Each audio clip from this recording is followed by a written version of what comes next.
Before we get started, I would just like to take a moment to mention that all of the work that I'm going to be talking about today really is collaborative projects, drawing from work that involves multiple colleagues and partners and organizations. And I just want to make sure I acknowledge the wonderful partners that I have the opportunity to work with and their contribution to this work, because it really is multiple team efforts, for sure.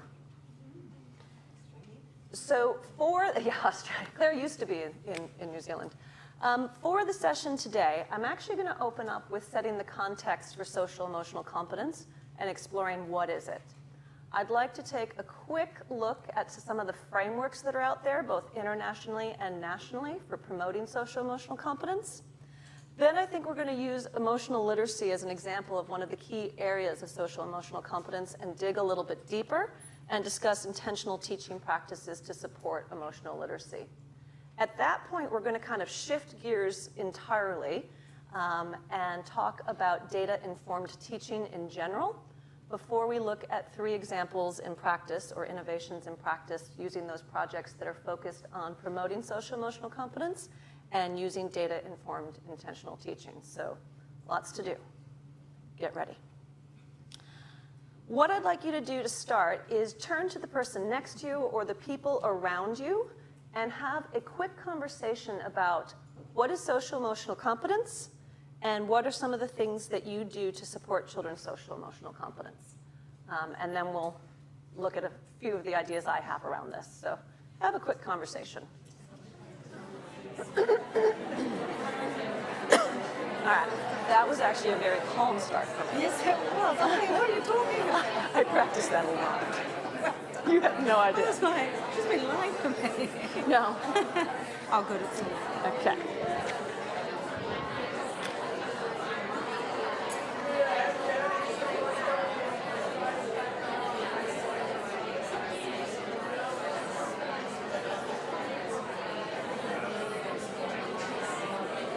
Is the microphone okay? Okay. Yeah.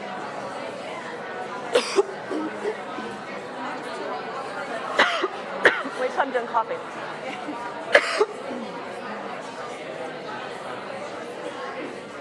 I don't know what that means. It says theater live.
So that was just an opportunity to get us in sort of a shared thinking space around this concept.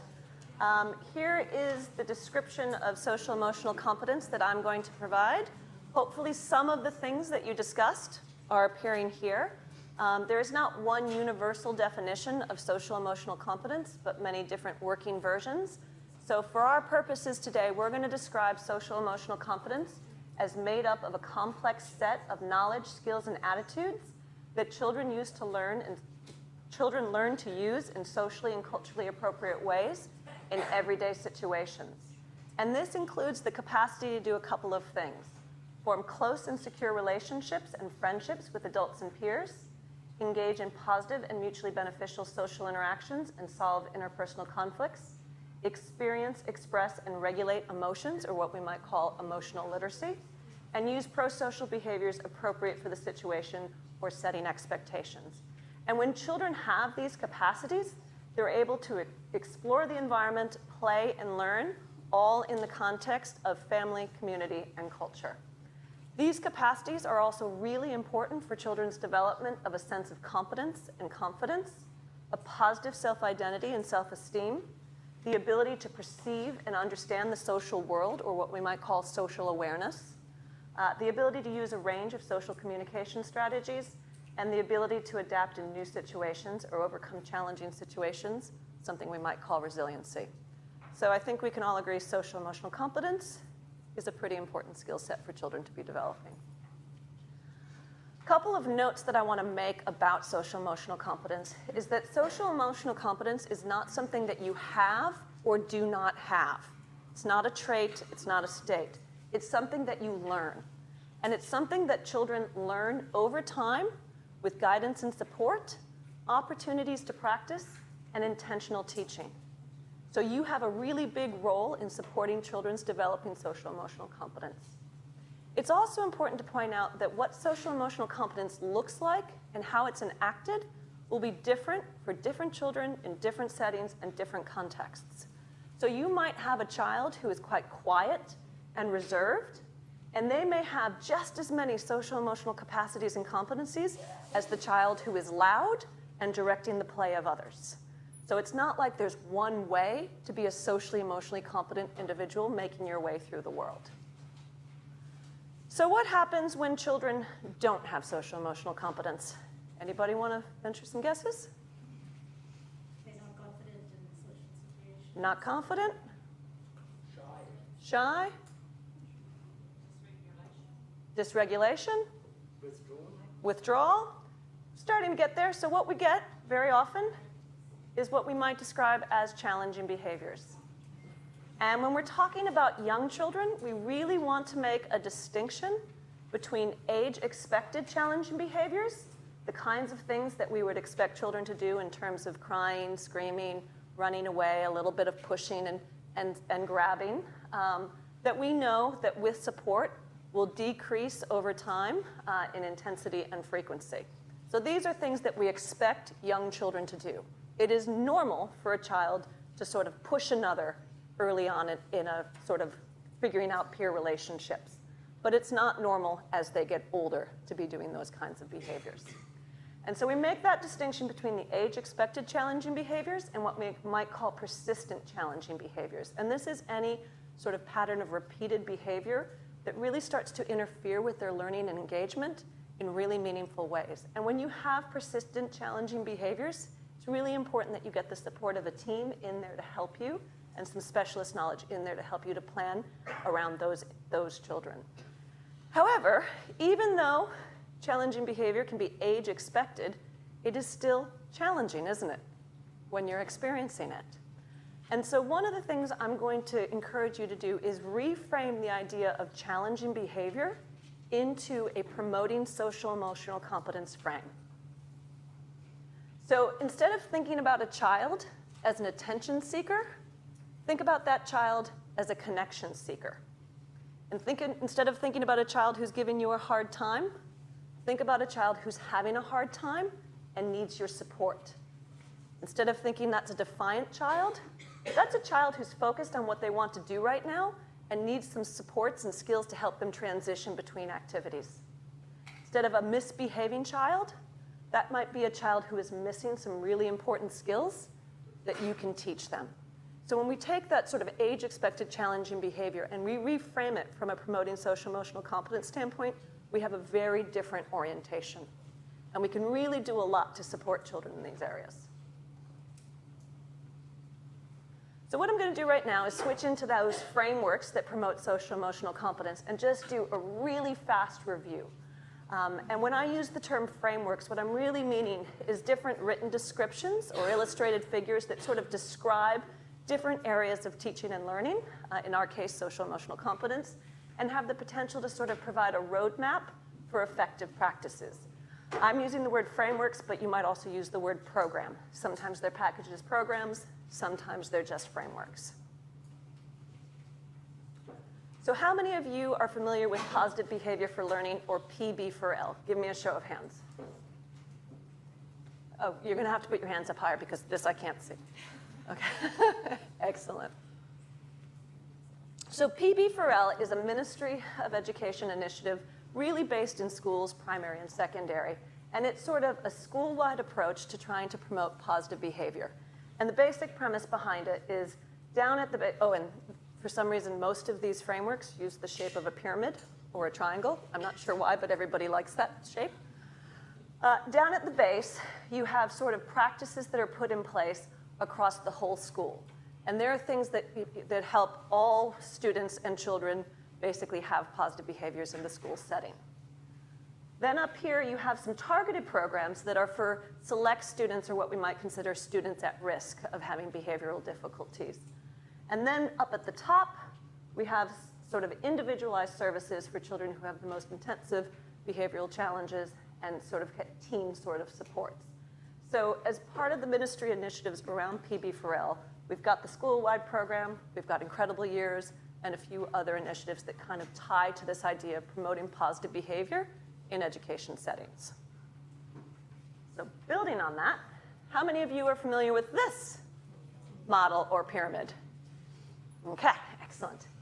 So the teaching pyramid, as you know, comes out of the US by Carolyn Webster Stratton. It does not actually align with the PB4L model in the sense that it's not about all students or children, some, a few. This organizes a little bit differently. Where down at the base, these are practices that you do a lot or use liberally, and these are practices that you use sometimes, but that kind of applies across all children. So, and again, this is where we can think about it's a framework, but it's also a program that helps you identify effective practices in this area. Because everybody likes a pyramid. Oh, sorry. How many of you knew that the ministry is starting to put out Maori medium materials around Incredible Years? Yeah. Yep, okay, so a few of you. So the ministry is starting to put out some Maori medium materials, so it doesn't always look like the stuff from the original program, and those are available at the website there. I just thought I'd point that out. There is a group also working on appropriate Māori responses currently. Yep, and this, that notion of taking programs, particularly programs that are not supposed to be altered or changed into other settings, has its own set of complications, which we're not going to talk about today. We'll just talk about things from New Zealand. All right. Though I do want to show this other pyramid model. How many of you have seen this pyramid model? So it is another program coming out of the US that is designed to align with PB4L or PBIS, where they've identified a set of practices that are sort of for all children in an early childhood setting, practices for sort of targeted groups who need more support, and intensive interventions. The reason I've shared this is because this is becoming increasingly popular in Australia. And so we're seeing a move to using this in Australia along with Incredible Years. Now, even though I have an American accent, we weren't going to be done by all these US-based models. So when I came to Massey and got connected with some of my colleagues there, we wanted to know what New Zealand early childhood teachers were doing in terms of promoting children's social emotional competence. And we undertook a project called the Teaching Practices Project. And we went through a couple of different phases of data collection and analysis to identify a list of practices that teachers were using in New Zealand early childhood settings. And then we organized those practices into 5 key areas. And instead of having a pyramid or a triangle, we went with a mountain. And at the base, you see relationships being at the core of practice. That won't surprise anyone in this room. High quality environment being at the core of practice. The use of both social emotional teaching and intentional teaching to support children.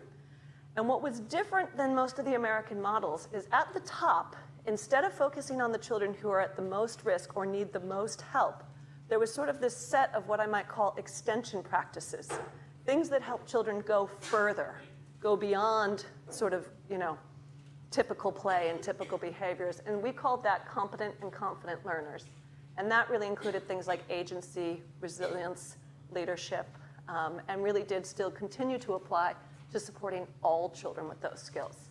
So a couple of references there that you can check out in eCfolio, as well as this is the quick description of the complete list, the 5 areas, the 5 main areas, the 26 sections within those 5 areas, and then the number there is the number of practices that we identified in each area.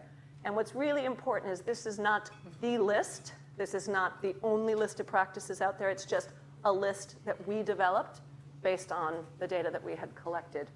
If you want to access the complete list, you can access that at the Massey University Early Years Research Lab, and that's our URL right there. This is under the Resources for Teachers section, though I need to be clear, we are still developing this website. So while the Resources for Teachers section is up and running, there'll be pages that say, still in development. So, but check back and they'll continue to be populated. I'm really excited to let you know, and you may have already seen, that the Ministry of Education has been working on a new resource for supporting social emotional competence in early childhood that's expected to be released later this year. He mai puna te tamaiti. And this resource is organized into 6 different areas: creating a supportive environment, promoting social competence, promoting emotional competence, supporting learning and engagement, understanding behavior, reflection, inquiry, and problem solving. So you may have come across this resource as part of the consultation that went out about it, or maybe you haven't, but there is a new document coming from the ministry looking at supporting social emotional competence in early childhood, which is exciting. So you might be wondering, what's the right framework? Which one should you use? You were maybe trained in Incredible Years. Is that the one you should use? Should you use the new ministry one? What about that one that Tara and her colleagues have put out? Which one is the right one? And the bottom line is there is no one right framework. What we really want to focus on are the practices that are organized within these frameworks that you might use. The frameworks, the programs, they're just conceptual tools to put together the practices in logical ways. They give us important information about what children need to know and be able to do, and how teachers can support children with that through different teaching practices. And when you compare across the frameworks, there are more similarities than there are differences. And so for you, focus on the practices and ask yourself, is this practice evidence-informed? Is this practice, most importantly, appropriate for my local context? And is this practice effective with the children in your setting?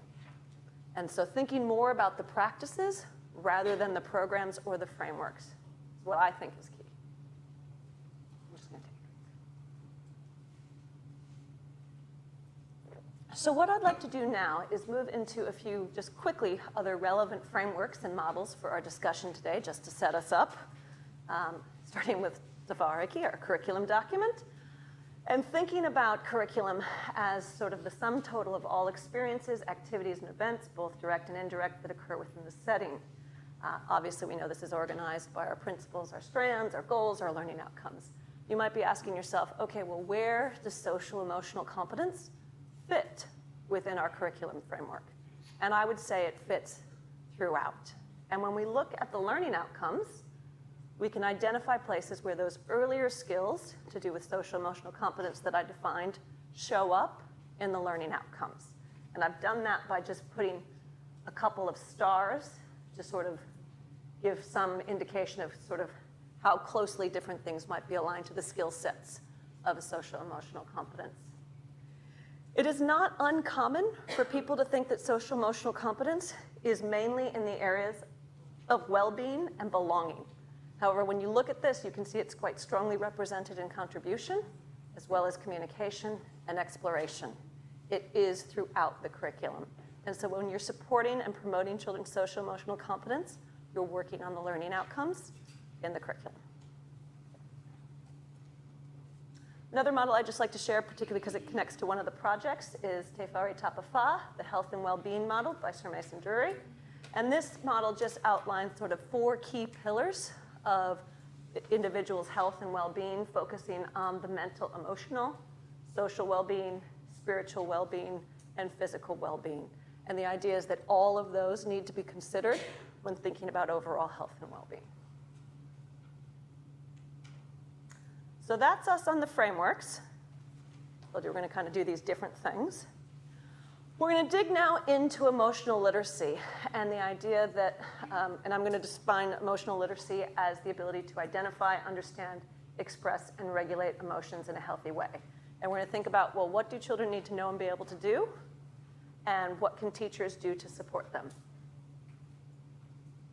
So starting with emotional literacy, what children need to know and be able to do. They need to know about a range of emotions and feelings. They need to recognize their own feelings. They need to be able to express their feelings appropriately for the setting. They need to be able to recognize feelings in others. They need to be able to relate with others' feelings. That's the beginning of empathy. They need to use regulation to manage or control their feelings. And they need strategies to calm themselves when excited or upset. Very often we think about calming down when someone's upset, but it's equally as important to be able to calm yourself down when you're excited. Just ask Maria about what she had to do to get me calmed down before the session started. It was a lot. So you need both of those kinds of abilities to calm. So interestingly, evidence from the Growing Up in New Zealand study found that the majority of 4-year-old children in the study were able to identify happy and sad emotions. But only 1 in 5 children were able to identify a wider range of emotions, such as surprised, scared, and angry. Does that surprise you? Yeah. I'll be honest, it doesn't surprise me. One of the things that we know when we do observational work in settings is that teachers tend to think they're using a lot more emotion language and providing a lot more emotion supports than they actually are. So even though teachers believe that they're doing this, the actual amount that we're seeing it in settings is usually lower than teachers would report. And so what this says to me is that we need to get quite intentional, we need to get quite strategic about how we support emotion talk, emotion learning, emotional literacy in the context of everyday activities and ongoing play. So what are some of the things that teachers can do? They can name and discuss different emotions. They can adult model or talk aloud about their own feelings or the feelings of others. They can model with puppets, going through different scenarios. They can use a lot of children's literature that engages emotion talk within the storylines and emotion words. They can create resources and materials that show different emotions. They can ask questions about how children are feeling. They can have songs that use emotion words.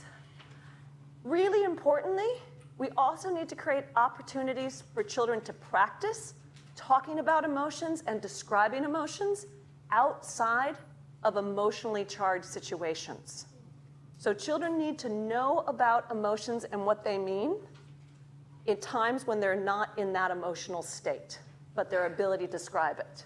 And so creating sort of daily check-ins, feelings games, things that give children opportunities to learn about emotions in different ways, not just when they're in the middle of that emotion. And really, probably that's the issue, is that right now, teachers rely on when children are in that emotion to talk about it versus bringing emotion language and emotion knowledge in at times when children aren't experiencing those emotions. And teachers can acknowledge when children appropriately express or regulate their emotions, talking very specifically about what they've seen children do. So the bottom line is we just need to be a little bit more intentional in this space and bringing this kind of talk and experience into our settings in really natural, ongoing kinds of ways. So what I'd like you to do right now is work with a partner or a small group. I think most people have something to write with. And write down a list of feeling words that you want to teach the children in your setting or center. And there will be sort of a sharing opportunity.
turning my back too much to you guys? Okay. I'm just aware because I am working from that I might be turned like, yeah, so it's all right? Okay, yeah, just wanted to check. I think that corner gets me a little bit better, but yeah, just feeling like, cool. Excellent.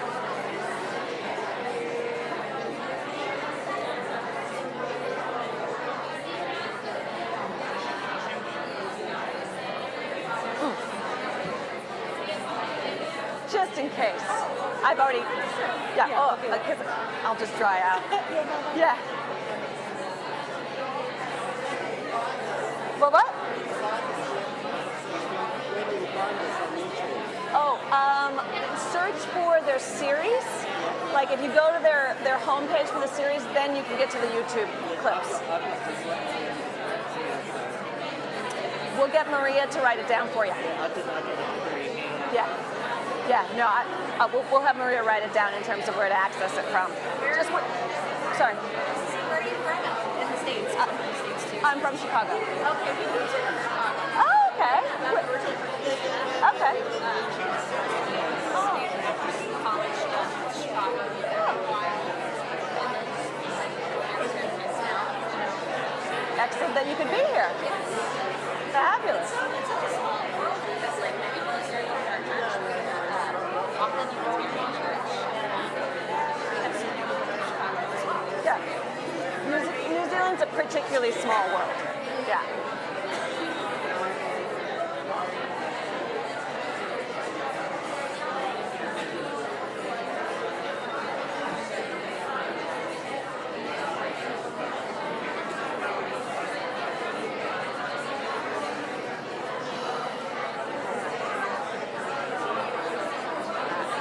Okay, I'm going to bring us back together. Thank you. All right. Unruly, I can tell. It's a very excited crowd. All right. Do you have your list of emotion words? Excellent. All right. Well, here are some whoa, everybody.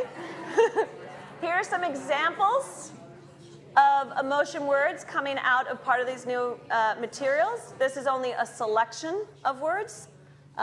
Through a raise of hands, how many of you had happy? Okay, how many of you had sad? How about proud? Surprised?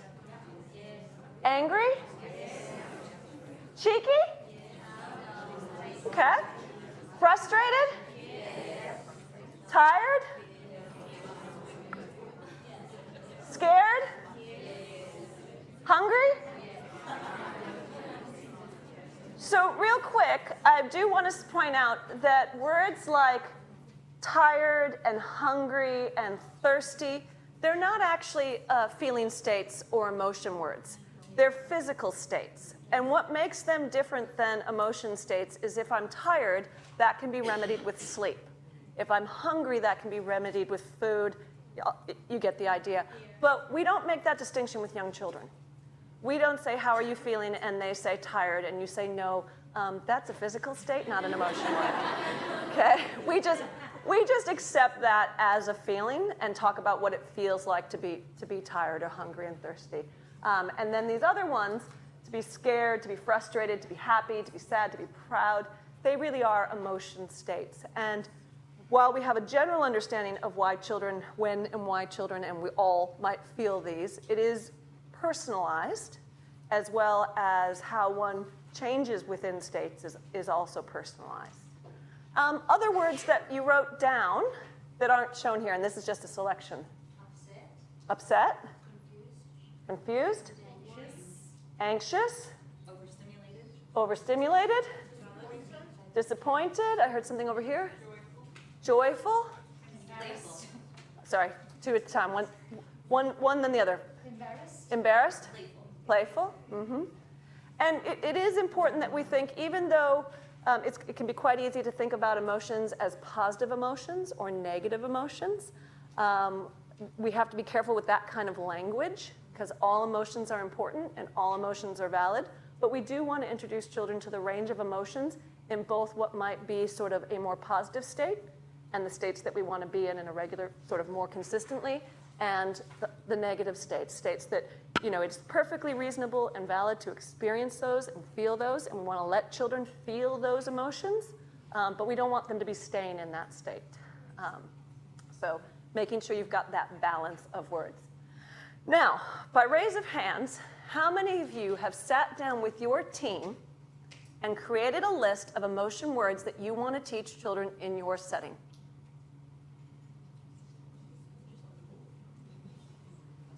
Yep, this is not uncommon. Every time I do this, people realize, oh, we've never talked about that before. We've never sat down and said, here are the emotion words that we think are important to teach children in our setting. And it's really hard to be intentional when you haven't identified the words that you want children to know.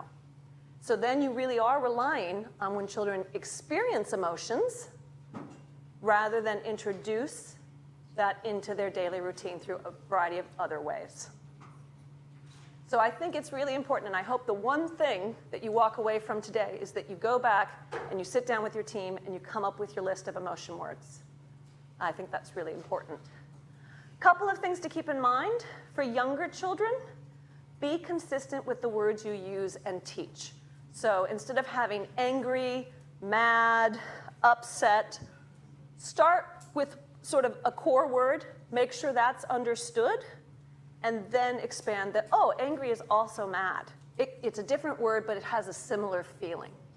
And then for older children, you start to introduce the variety of words to express similar feelings. It's not as if a child used angry and you said, no, we're using mad. Remember, we're calling that mad. So if they introduce that language, but just for yourselves in terms of the team, having that consistency to start until they understand the concepts associated with those emotions. So some key concepts to keep in mind when you're teaching about emotions and feelings. All feelings are valid. It's what you do with them that counts. And there is a tendency very often when children are in one of those what we might call negative states to try to get them into a positive state. And we want to be careful about doing that because when you're not feeling upbeat and you're down, if someone's like, cheer up, get on with it, you can be happy. How does that make you feel?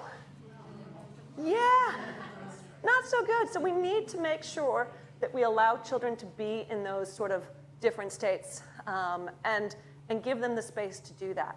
We do want to help children recognize that when they feel that way, that feeling will change. They're not always going to feel upset, sad, scared, nervous. That's how they feel right now, but they maybe won't feel that way later. So that notion that feelings can change. Really important that children understand the concept that you can feel more than one way about the same thing.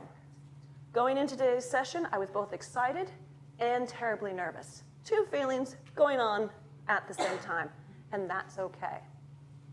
And this idea that you can feel differently than someone else about the same thing. So that keeps children from trying to mimic the way we're feeling about things. And making sure that you make that explicit as part of your adult talk. Oh, so-and-so's doing this. I'm really nervous about it, but our other teacher here, she's really happy about it.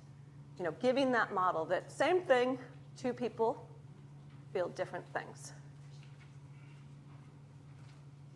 So characteristics of settings that foster emotional literacy, they have lots of books about feelings, and those books are read, and they're available to children in the book area. On that website that I mentioned, our Early Years Research Lab website, our team has put together a social emotional learning book list that describes different books titles available by different areas of social emotional competence. So you can also access that there. You'll see settings that have photos of people with various emotional expressions available in the setting as resources for children to use. Teachers are acknowledging children's feelings. They're labeling their own feelings. They're asking about children about their feelings, and they're creating those activities or opportunities to teach about emotions and reinforce emotion awareness and expression at times when children aren't necessarily in that emotional state. One of the things about teachers acknowledging or labeling or validating children's emotions that I think is really important is we want to be careful telling children how they feel. So I wouldn't say, Lorna, you're happy to be here. Happy to know Lorna. I would say, Lorna, you've got a smile on your face. I think you're happy to be here. So I give this sort of, instead of making it quite definitive, you are this, I think you're this, or I believe you're this, and you give them information about why you think that. Okay, we want to be very careful, because nothing's worse than someone's like, oh, you're feeling grumpy, and you're like, I'm not grumpy, I'm, you know, like, so, yeah. So being really cautious about labeling, this is what you are, rather, you know, using the language that just leaves a little bit of room for, I think you're this. And then they, you know, that just is a little bit better. So, all right. Feeling good about social emotional competence frameworks and emotional literacy? Okay, this is that point where I said we were just going to totally change topics. We're going to go into data-informed teaching. So let's start out with the idea of data. And apparently you guys say data. Is that right? Yes. Okay, I'm going to say data, you say data, and we'll be okay. I try for data sometimes, but data just keeps coming out. Again, turn to the people around you and just have a little conversation around what you think data is, meaning what does it look like, what does it sound like, what does it feel like, and what is it not? So let's just get some of your thoughts about data in conversations.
Excited? Uh-huh. All right. So do me a favor and raise your hand if your sort of feelings and words for data sort of express that you feel confident with data and that you have a favorable view of data. Okay. All right. Raise your hand if you feel less sure about data and or feel suspicious of the data. All right, so somehow in that we have a lot of in-betweeners. I don't know where you are in the data world, but that's okay. It is my experience that when we get into data work, that teachers do have an initial reluctance and are unsure of what it means and what it's going to look like. And that trust in your gut is, a little bit easier. But it has also been my experience, particularly through these projects that are really utilizing data and exploring different data tools, that with the right support and thinking about data in sort of meaningful ways, teachers really basically come to find and love data, that we can demystify the process of what data means and how we use data. But it does require that support to become fluent with the use of data and how to use it in appropriate and meaningful ways. So when I use the term data-informed teaching, I really mean using data about children's learning and teachers' teaching to make decisions about and plan for future teaching and learning, which is really assessment and evaluation with data. Okay? So thinking about assessment and evaluation from the perspective of Te Whāriki, assessment is having information about what children know and can do, what interests them, how they are progressing, what new learning opportunities are presented, and where additional support may be required. So getting information about those things. Evaluation is the discussion, reflection upon, and evaluation of how effectively Kaiako are doing their curriculum planning and implementation, and how that is supporting children's learning interests and progress. What's interesting about evaluation is it includes both teaching practice and children's learning. Though I think what's really important is that very often we like to skip over collecting information on teaching practice and focus on children's learning because it's easier. And I would encourage you, when you think about data-informed teaching, to make sure that you find a place, find a space to have data and information about both children's learning and teachers' practice, because the two are intertwined. So what are some of the key aspects of data-informed teaching? Well, you need to gather information or evidence. That should be done through multiple forms. You want multiple forms of evidence collected through different data collection strategies. You need to be able to organize and summarize the data. You need to be able to analyze and interpret the data. You need to be able to integrate the information that you've gained from the data with existing knowledge and values. The data don't tell us what to do. We use the data with our existing information to make decisions. We use that new knowledge, that combined knowledge, to inform our planning and action. We want to be documenting the conclusions drawn and the decisions made. And this is an ongoing process. Really, really important. So one of the aspects of one of our projects is looking at the idea of data literacy. And what are the skills associated with these different processes? Because just like emotional literacy, there are skills associated and competencies associated with using data. But these are some of the main areas. So in terms of early childhood and our big data source, observation is foundational to data-informed teaching. In Te Whāriki, it indicates that assessment and observation can be informal or formal. But I'm a big fan of Val Podmore's book on observation. How many of you are familiar with the observation book by Valerie Podmore?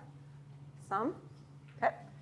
In this book, she outlines that if observations are to generate useful data about children's learning, adults, and the environment, and if their observation is going to become the basis for making professional judgments about learning, teaching, and programs, observations need to be systematic and planned.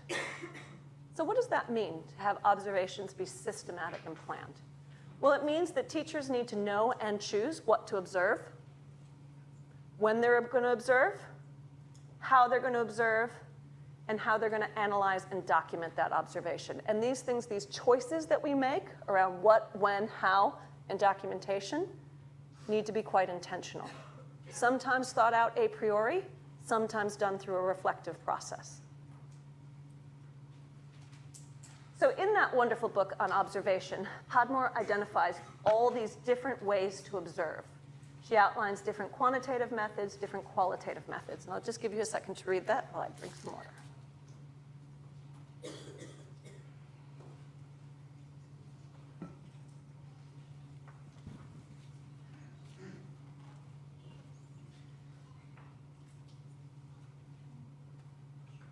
So currently, it is my experience in early childhood, and some of the research in this area backs up my experience, that the way that we are observing most of the time and the method that we are using to collect our information, to collect our data, is learning stories and informal observation. And there's been some successive studies looking at that. In our projects, the Teacher-Led Innovation Fund projects, we're really all about just expanding the repertoire back across the different ways that we can observe. So learning stories is still an important part of the data and the information that we're collecting, but it's not the only data and information we're collecting. And we're thinking very carefully about how we layer different sources of information and different types of information together to make those decisions. So here's some of the things that we're using. And you're just going to, as I get into the examples in practice, you're just going to see some of these. So now let's go to those examples in practice. We've got 3 different teacher-led innovation funds that all have a focus in some way around promoting children's social-emotional competence, and they all have a focus on using data to support their intentional teaching. So I'm going to start out with the big one, what we call our Data Knowledge Action Project. And the premise behind this project is pretty straightforward. When you have good data, that gives you new knowledge. You use that new knowledge to take action in your practice as well as to support children's learning. And this is a project in association with Ruahine Kindergarten Association. And there are 4 kindergartens from the association who are participating. The overall TLIF project is focused on exploring teachers' use of data to increase children's meaningful curriculum experiences and children's learning. And we also have a secondary purpose around exploring the supports needed to collect, analyze, and use data in settings. And what's interesting about this project is each of the teams got to identify what area of curriculum they wanted to focus on. 3 of the 4 teams focused on social-emotional competence. So, but I will only be sort of showing examples from one of the teams. In terms of the project plans, one of the first things we did was identify a teacher researcher from each participating team and spent time training those teacher researchers basically in the data collection and analysis tools in order to support a partner team with data collection and giving them graft and meaningful data. And then the teacher researchers also work with the external partners and the team as part of interpreting and making sense of the data. We definitely are trying to use a range of different tools and layering them together. And we have what we call these data review meetings where we come together, look at the data, make some decisions, and the teams are making action plans based on the things that we've identified. So 3 sort of project-developed data tools. The first is what we call the Child Experience Observation System, CEOS. I love acronyms. And this is a 2-hour live observation that's recorded on a tablet. We'll look at this in a little bit more depth.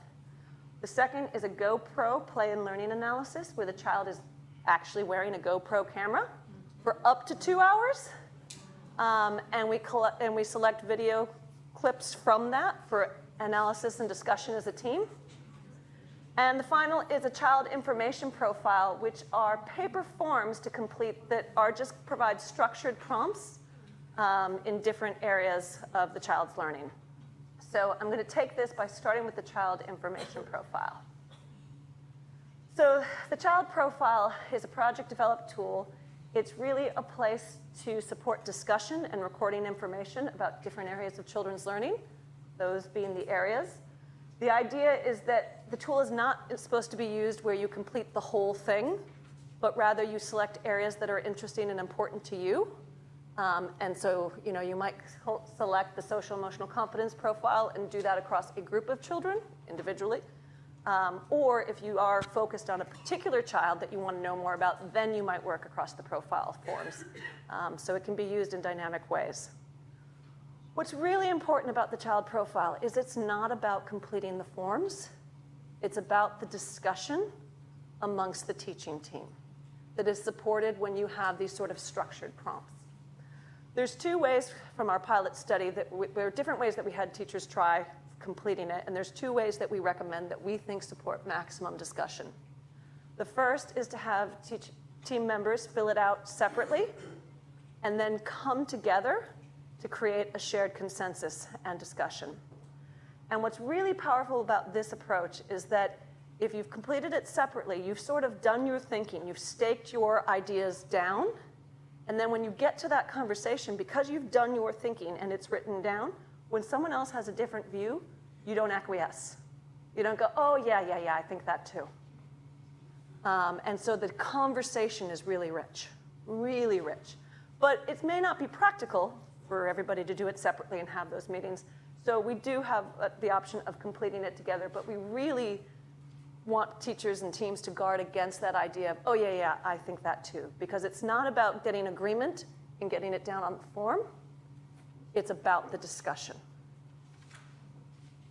So here's an example from the social emotional competence. This is the social emotional competence profile. And I'll just give you a little orientation to it.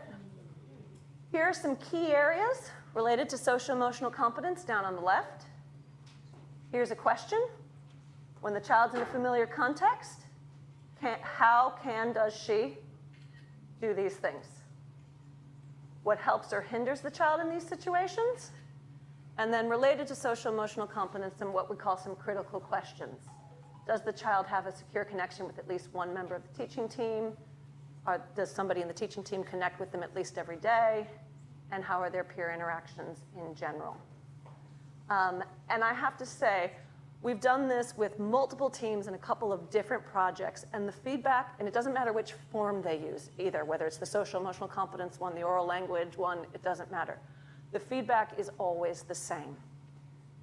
Having those structured prompts makes them think about things that they would not have thought about otherwise. It really supports discussion. They're often amazed at what they don't know, and a little bit taken back sometimes about, oh, I don't know that about this child. Is that okay? Is it okay that I don't know? Yeah, it's fine that you don't know. So, what can you do to find out this information? And they're also surprised that how team members can view children really quite differently and have a completely different understanding of children's competencies and abilities. And that also takes teams by surprise. And ultimately, it's not about getting one consensus version down. It is the discussion that leads to so much for the team and for their planning around individual children. Yeah. So other tools that we're using in this project are that child experience observation system and the GoPro Play and learning analysis system. And here is a picture of a teacher researcher holding a tablet, keeping an eye on the focused child who is wearing the GoPro. And this is fine to take a picture of because the child's back is to you. But moving into the next one, the data's fine, the graph data's fine, but not the videos and pictures moving forward. I just remembered, yes.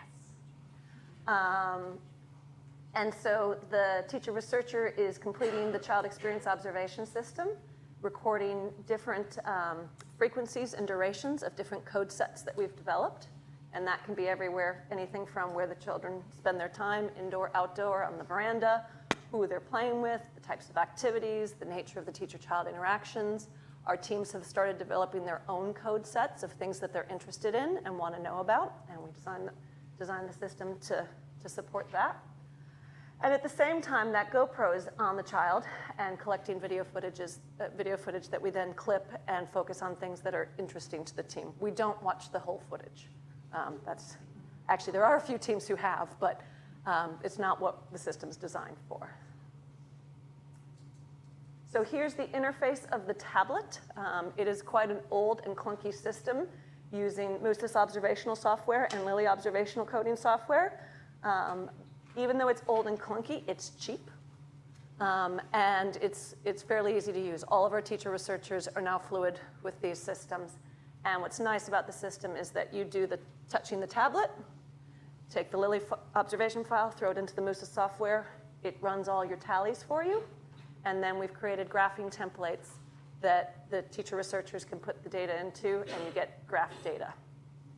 So for our first example, following completion of the child profile and identifying a child that they had some concerns with about his peer interactions, the team had tablet observation and the GoPro on a little boy whose first observation showed some very interesting things about who he was spending his time with.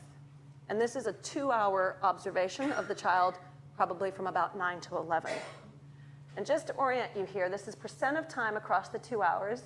Green is time with the teacher. Light green is teacher and peer. Purple is other adult or other adult and peer. Blue, dark blue, is 1 to 2 peers. Light blue is 3+ peers. Red is playing alone. Pink is playing alongside. And orange is non-specified. You're always going to have non-specified because they're always somehow with an alien or somewhere else. But you can see, given the child profile and the initial concerns that they had identified just from their discussion, when we then collected this live tablet observation, that was actually reiterated.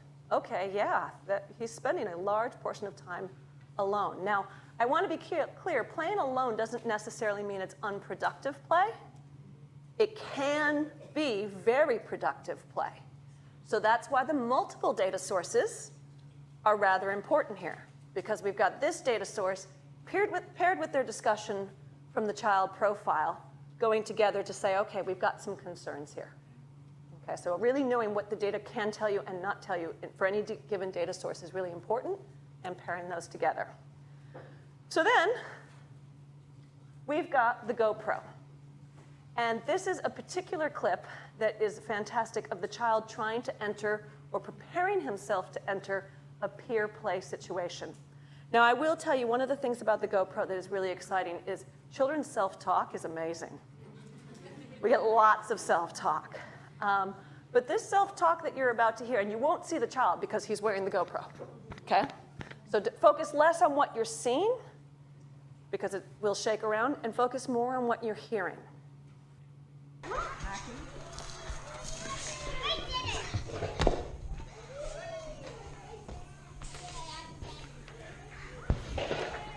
Can see everything. You play nice. Play nice. Play nice. Play nice. You play nice. You play happy. Play naughty. Play safe. You play great. You play angry. You play sad. You play nice. Yo, Daddy, play nice things. Play nice things. Hooray. Hooray. Hey, hey, oh. Hey, oh. Play nice. Play nice. Play safe. Don't play angry. Play nice things. So he's coaching himself, getting ready to enter this peer situation. And then you kind of have him saying, like he's trying to then figure out his script for entering. Okay, oi, oi, or whatever he's thinking about. Okay, how am I going to get it? How am I going to get in? How am I going to play? And how am I going to get in there? The teaching team was blown away. And the reason they were blown away is they had no idea he was doing this. They knew he self-talked, but they didn't know about the self-coaching. And they were also terribly confused because this is not their language. This is not anything they were doing to support him. No idea where he got this from. So, connect with mom, show mom the video. Mom just breaks down in tears and is so happy because this is what she's been working on with him. at home. This is what she's been doing with him, and she's been coaching him in the car on the way to kindergarten. And so these are her words. These are her language coming through, and he's generalizing this strategy, even though the teaching team isn't using this. So now we've got what's happening at home, and the teaching team, and mom, and now they're working together to support him with new strategies on how he can, engage in positive play with his peers, as well as get involved in play with his peers. This was a game changer for this child. And so if I showed you his graph of who he was spending his time with before, they did follow-up data collection with him after several months of working with him, collaborating with mom, and putting different strategies in place. In the second time they followed up in a 2-hour observation, here's the time he's spending with his teacher and peers. Here's the time he's spending with peers. And again, in both cases, these are just snapshots. Snapshot in March, snapshot in August. But this snapshot matches the other sources of information that the team are now seeing and have on this child, as well as another video footage that shows some really fabulous interactions that are really, really more advanced than his initial just trying to get in there. So we're layering those multiple data sources to get this bigger picture. Pretty powerful data, eh? Does it make you feel positive about data?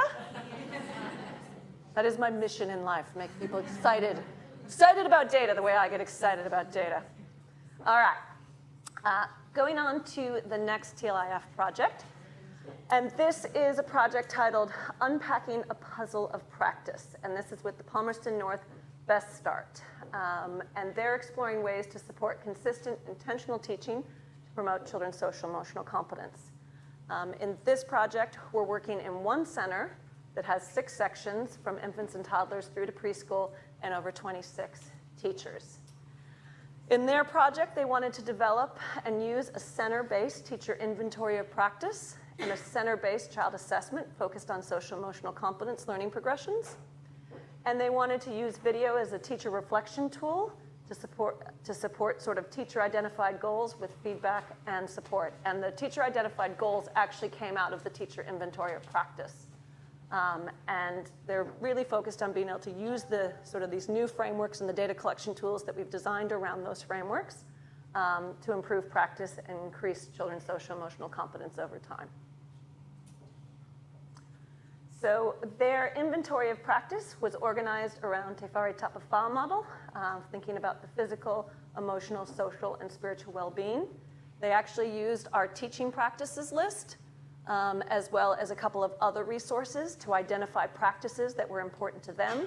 And we made adaptations and modified them in ways that, the practices that they ultimately sat in their inventory of practice fit with their setting. Here's some examples. In the teacher inventory of practices, teachers were asked to give an initial rating of how they feel about their confidence in using those practices, from not yet evident to strongly evident. And as I mentioned, the teachers used their own personal completion of this tool to help identify their goals for learning. But the other thing we could do is we could take those ratings, put them on a 1 through 4 scale, and aggregate them across teachers in the setting, and get some lovely data for the leadership team to use. And so here you see both the ratings for teachers the first time they completed it, November 2018, as well as May 2019. And this project's still ongoing. And we see through this project a nice increase in confidence in teachers' use of these practices, as well as the leadership is able to identify some areas that they might provide more PLD and support around across all teachers. So teachers are using those practices to identify their own goals and work on that with feedback and support. And we also have this ability to say, okay, well, what's happening across teachers and what kind of supports might we put in place? And so those gains may not look like a lot, but I think those gains are amazing because teachers can be really hard on themselves, can't they? And the other thing that very often happens is as you learn more about a practice, you might regress for a while, saying, oh, I didn't realize it was this, and now I would put myself here. So this was fantastic. They also had information like this for children, sort of understanding children's progressions in different social-emotional areas. And that was particularly powerful, less about trying to aggregate that data to show children's average social-emotional competence, but more for teaching teams to really kind of zone in and be aware of what different children needed, particularly in this setting that was going from infants through preschool. So now I'm going to share with you some of Kaya and her teacher's learning journey from the data sources they were using. Now, show of hands, who wants me to read it? Okay, sounds like you'd rather read it yourself. Okay. Somebody give me a nod when I should talk.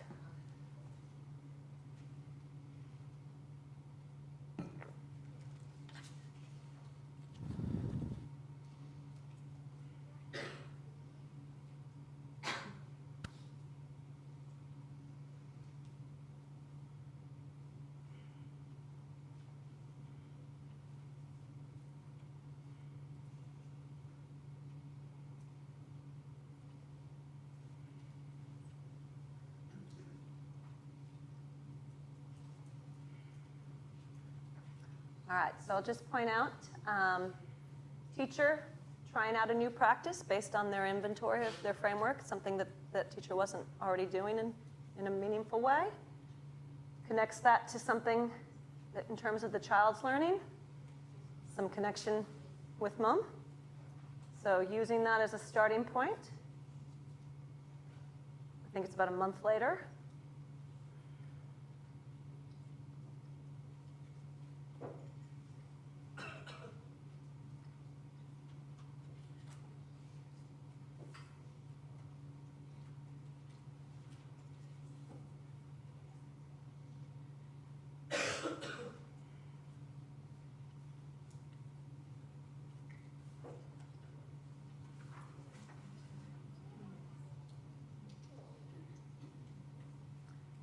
So last month, child was focused on themselves and identifying themselves. Now we've got this interest in others, and we're starting to name our peers. Teachers are supporting this.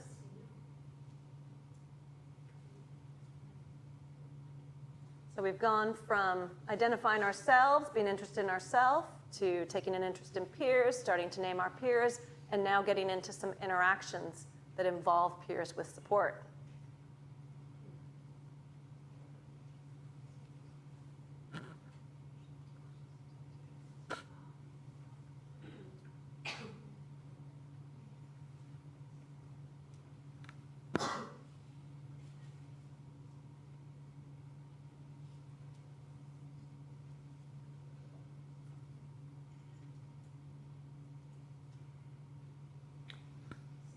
Just in less 3 short months, we've now gone from identifying ourselves, getting to know about peers and their names, initiating some interactions, and now we're extending our interactions, and we're even, according to mom, starting to invite others to come play with us. And this is just this combination of having that information about what teachers can do, where children are at, putting those 2 sources together, and making some decisions about what was going to help this child. Pretty powerful, eh? I mean, the video was cool and that graph was cool, but this, same thing. Powerful information, powerful data. And I want to be quite clear, we don't need to think about data, remember Podmore's slide, as always quantitative or always qualitative. The mix of both is terribly informative. We can describe things in words, in graphs, in a lot of different ways, and pair those sources together. So finally, last TLIF project. We've been busy down in the lower North Island. This is a project called Nurturing Mindfulness and Social Emotional Competence in Early Childhood to support confident, and resilient learners. This is in partnership with Totara Park Kindergarten out of Wellington, and they wanted to develop a local and targeted approach to supporting their tamariki to be competent, and resilient. I kind of already said that. They also wanted to develop a center-based framework. But they were interested in integrating practices from evidence-informed mindfulness programs. The team and I trained in the Pause, Breathe, Smile. as well as education, yoga and Tai Chi practices, as well as social-emotional teaching and learning approaches, as well as integrating with the curriculum. And they've designed this framework both in terms of what do children need to know and be able to do, and how do Kaiako support Te Whāriki. And so they're going to collect data on those things, and then they're planning to use peer supports, video reflection, and feedback to enhance their practice. This project has only recently been funded, and so we're just getting started. These are the 5 key areas that they've identified for their own framework: emotional literacy, calmness and self-regulation, being present and focusing attention, connecting with others and showing manakitanga, resiliency, empowerment, and agency in learning. And the framework, just a quick snapshot, has that structure where you see sort of the key area on the left, how it connects with the learning outcomes, the skills they've identified for children, and the practices they've identified for Kaiako to support that. That dual focus being really important. Here it is for being present and focusing attention.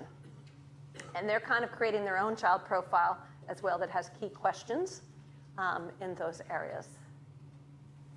And so they're just getting started on their data journey because this project has just started, but we'll have things for you on that in the future. So in wrap-up, this has been a massive session. We have covered social-emotional competence. It's important. We have covered the need to be intentional in our teaching around social-emotional competence. It's important. And we've seen some examples of when you are using data-informed teaching to promote social-emotional competence. It can be quite powerful for affecting change. So before we take questions, if there's time, I challenge you to think about your own setting and think about what you are currently doing to intentionally teach and support children's social-emotional competence. And I challenge you to think about how you might use new and different data systems to support children's learning and social-emotional competence, as well as your own practice in that area. So that is my challenge to you. But most importantly, go back and talk with your team about the emotion words that you want to teach. If you take nothing else away from this session, do that, because that'll make a big difference. So, one warning. If you are going to design and develop some data systems, make sure you know what you're going to design and develop data systems around. There is such a thing as too much data. You can drown in it. You need data that is manageable, feasible, in order for it to be informative. Okay? I'll open up the floor to questions. Yeah.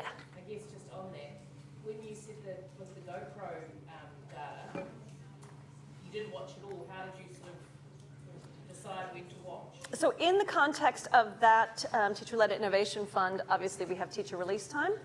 And the teacher researcher basically is released from their setting in order to support the team. They know the team's interest area, and they were also there doing the tablet observation. So they kind of took notes about, oh, this would be a really good interaction, and then they could zoom in on the, they had to scrub through, but they could zoom in on the video to find those interactions that they thought to themselves, this would be really good. Because that bit with him doing the self-coaching could very easily be missed if you were just like scrolling through looking. Yeah, exactly. And so because they're doing the tablet observation as well, it just makes it a little bit easier. But having said that, the one project that isn't focused on social-emotional competence is focused on their reserve trip. Like they go off for a trip to a natural reserve, and that's led by one teacher at a time. And every teacher watched the entire video of their trip because it was information for them about how they were leading their trip.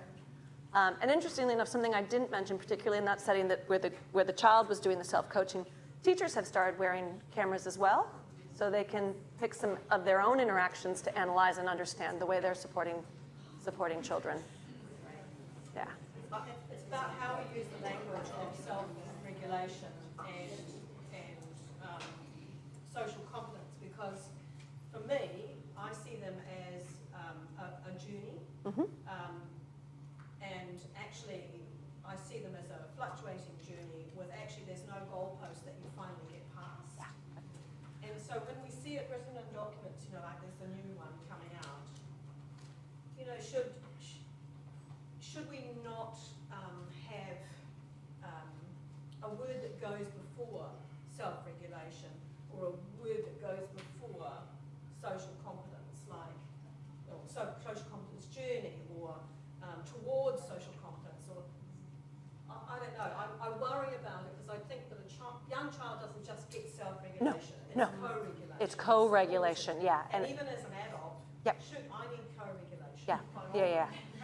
And I think I take your point in the sense that, you know, my competencies, even though I have a general skill set, there's a lot of things that affect my ability to use that skill set at different times. Yeah, you talked about Maria's support. Yeah, to get me there, and so there. I mean, I think that's an excellent point. It's a subtlety in the description, but it's a really important subtlety.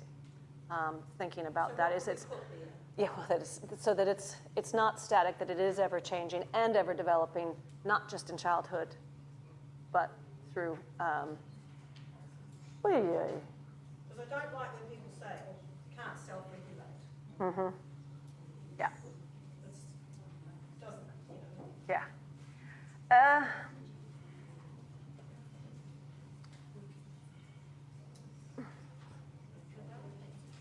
I'm not sure I have a clear answer for that. Yeah, but Is it a noun or is it a verb? it is very much a verb, not a noun. It's not something we just have and possess at all times. Yeah, and I think that is the refinement of those points. First, we need to get those ideas out there, but then we need to refine the understanding so that our understanding isn't used inappropriately. A question about resources, and I mean, it's really great, but some children have such amazing challenges. And I'm thinking of my time as a social worker in schools, that no matter what the school does and what the teachers do, what resources they put in, that child cannot self-regulate for the majority of the time because the challenges of them are so great. And if there aren't resources put into that, then it's not going to get anywhere. Yep, and that's, I think, in those pyramid models where you do, I mean, the bottom line is there is going to be a small group of children who need more supports than what is your universal, than what is your targeted. But I think what's really important to remember is that children who need that more support still benefit from the universal practices and the things that you're doing to sort of create positive environment, encourage positive relationships, give some initial teaching. So they still benefit from that. But you're right, at the end of the day, that's why they've created those little models that mock that up. There's always going to be a subset of children who need that more intensive level of support, and the resourcing is limited. The resources is significantly limited. But I think what's important for teachers to sort of take away is that children are still benefiting from the universal and targeted things that I can do to create opportunities. We also need to be advocates for children Yep. all the time and Yeah. fight for the resources that they need. Yeah, and even in systems that we know are overwhelmed and overworked, we have to do that fight. Yeah, I agree.